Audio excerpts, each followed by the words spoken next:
हे सगळं काय? काय प्रकार आहे हा सगळा?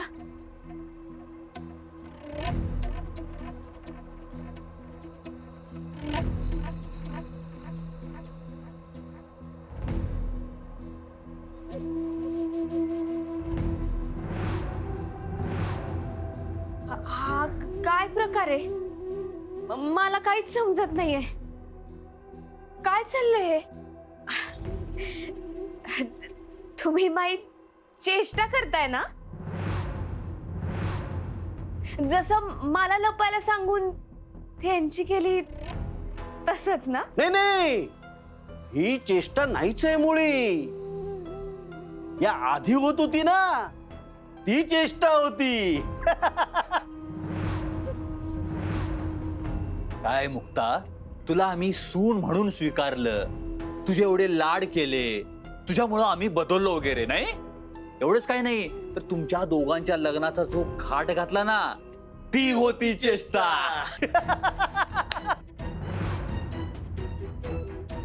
म्हणजे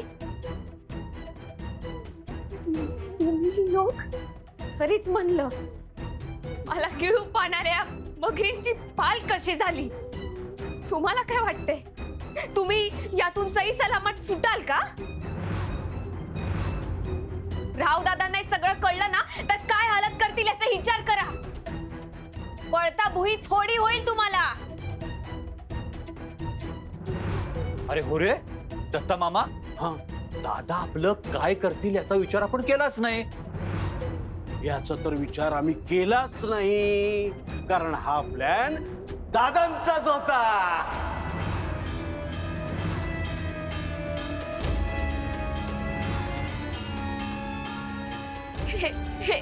हे सगळं ढोंग होत ढोंग. तू आमच्या घराला इतका त्रास दिलायस ना, त्याच्यावरचा हा जालिम उपाय वगैरे समज. हं?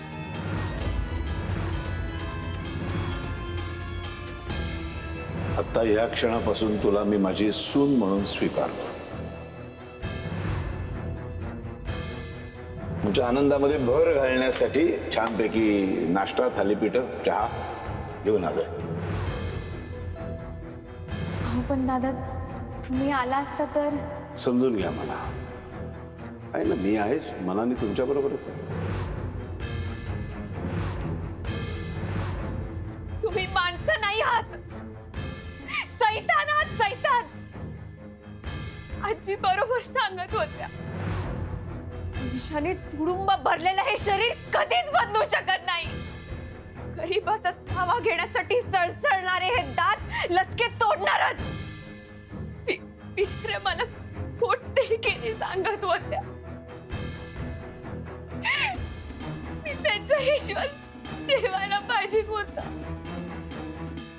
रावत साहेबाच्या या बदलावर माझा विश्वास बसत नाही.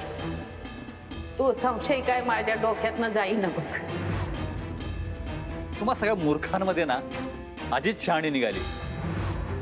मामा, मला आजीचं फार कौतुक वाटतंय बघ. हो, पण तिच्या कौतुकाचा काय फायदा? वेळ तर निघून गेली. तुम्ही दोघं गेंड्याच्या कातडीचा आहात. खरे सैतान आहात, सैतान.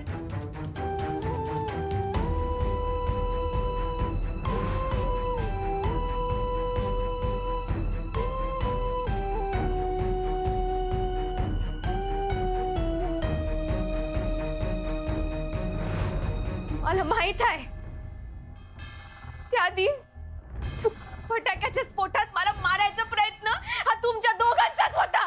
अरे, ही तर हुशार निघाली. पण चल, तुला पण बरं झालं हे समजलं की आम्ही दोघे प्रचंड वाईट आहोत. पण त्यांच्यासाठी जे वाईट इराद्याने लोकांच्या घरात घुसतात. हे चोरट्या, हं? कोण वाईट इराद्यानं कोणाच्या घरात घुसलंय ना, हे आधी स्वतःला विचारा. स्वतःच्या बायकोचं घर फुकणाऱ्यांनी मला अक्कल शिकवायची गरज नाहीये. तडफड समोरच्यावर आरोप करून सुटण्यासाठी चाललेली तडफड चालू आहे बिचारीची. पण काय करणार, वेळ निघून गेली. मुक्ता, पुढच्या वर्षी तू किंवा तुझा तो फालतू बाप जर आमच्या घरी संबळ वाजवायला जर आलेच, तर आमच्या घरची सून आर्या तुला पैसे दे.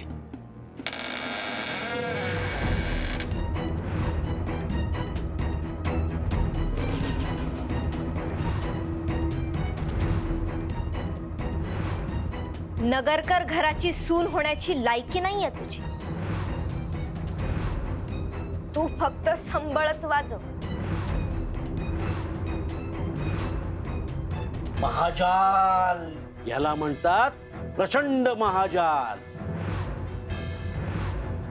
तर इथे असं घडणार आहे की तू इथे कैद राहणार आहेस आणि तिकडे तुझ्या जागी आर्या सारंगच्या शेजारी बसून त्याच्याशी लग्न करणार आहे.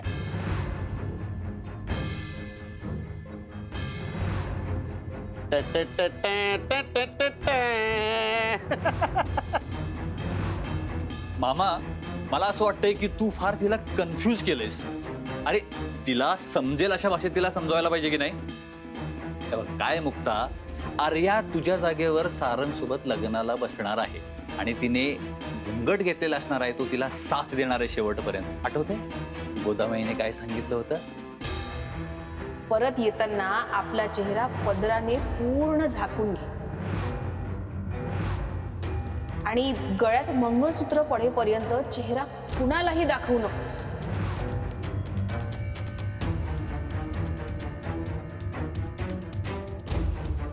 म्हणजे त्या बाई म्हणत होत्या की पदर घ्यायचा,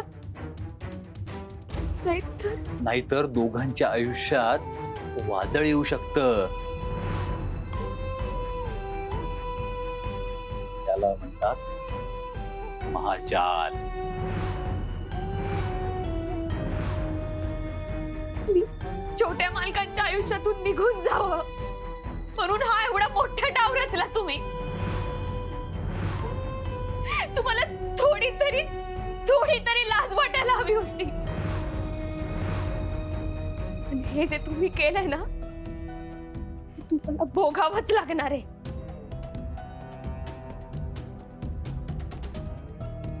हे हसणारे चेहरे लवकरच रडके होतील. हे किती स्वतःच्या हाताने तोंड जोडून घ्याल तुमचं. पण आता तोंड झोडून घेण्याची वेळ तुझ्यावर आली. पुढच्या काही तासात तू इथे बंद पडलेली असशील ना, तेव्हा माझ्या आणि सारंगच्या डोक्यावर अक्षता पडलेली असते.